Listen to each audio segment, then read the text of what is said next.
परंपराएं हमारी संस्कृति का अहम हिस्सा हैं। रूढ़ियों को एक बार भी भूल जाएं तो परंपराएं हमें बहुत कुछ सिखाती भी हैं। यहाँ तक कि बहुत सी परंपराएं तो कुछ न कुछ साइंटिफिक लॉजिक से भी मेल खाती हैं। अब एक ही गोत्र में शादी ना करने की हिंदू समाज की प्रथा को ही ले लीजिए, यहाँ भी साइंटिफिक रीजन जुड़ा है। रिसर्च के मुताबिक जेनेटिक बीमारी से बचने के लिए सेपरेशन ऑफ जीन्स जरूरी है, यानी अपने नजदीकी रिश्तेदारों या फिर एक ही जीन के लोगों से शादी ना करके जेनेटिक बीमारियों से बचा जा सकता है। अब कान छिदवाने की परंपरा को ही ले लीजिए, इसके पीछे वैज्ञानिक तर्क है कि ऐसा करने से कानों से होकर दिमाग तक जाने वाली नस का ब्लड सर्कुलेशन बेहतर तरीके से होता है और साथ ही साथ सोचने की क्षमता भी बढ़ती है। माथे पर तिलक लगाए शख्स को देखकर आपके दिमाग में पूजा पाठ करने वाले इंसान की इमेज बन जाती है, लेकिन इस पर विज्ञान कुछ और ही कहता है।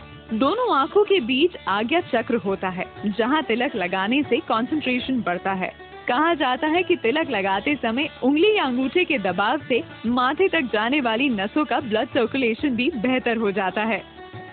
अब बात करते हैं जमीन पर बैठकर खाना खाने की। दरअसल पालथी मारकर बैठना एक तरह का योगासन है।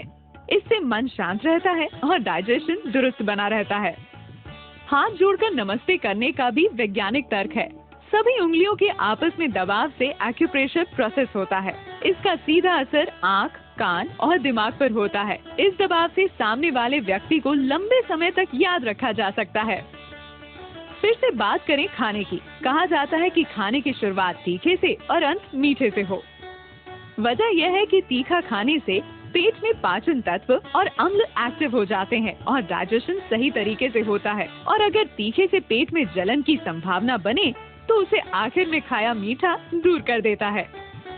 पीपल की पूजा का भी वैज्ञानिक तर्क है। दरअसल पीपल की पूजा भूत प्रेत भगाने के लिए नहीं, बल्कि पेड़ों के सम्मान में की जाती है। पीपल एकमात्र ऐसा पेड़ है जो रात में भी ऑक्सीजन देता है, जिससे इसकी इम्पोर्टेंस और भी बढ़ जाती है।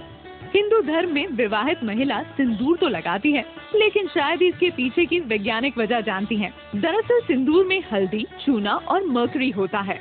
इन तीनों का कॉम्बिनेशन बॉडी में ब्लड सर्कुलेशन को कंट्रोल करता है। चोटी रखने के पीछे भी कुछ ऐसा ही तर्क है। जिस जगह पर चोटी रखी जाती है वहाँ दिमाग की सारी नसें आकर मिलती हैं, जिससे दिमाग शांत रहता है और गुस्सा नहीं आता। साथ ही सोचने समझने की क्षमता भी बढ़ती है। ये थे कुछ लॉजिक जो बताते हैं कि परंपराएं यूं ही बस निभाने के लिए नहीं है। परंपराओं के पीछे छुपे साइंटिफिक लॉजिक समझ लिए जाएं तो फिर उनका दिल से पालन तय ही मानिए। दैनिक भास्कर.com की रिपोर्ट।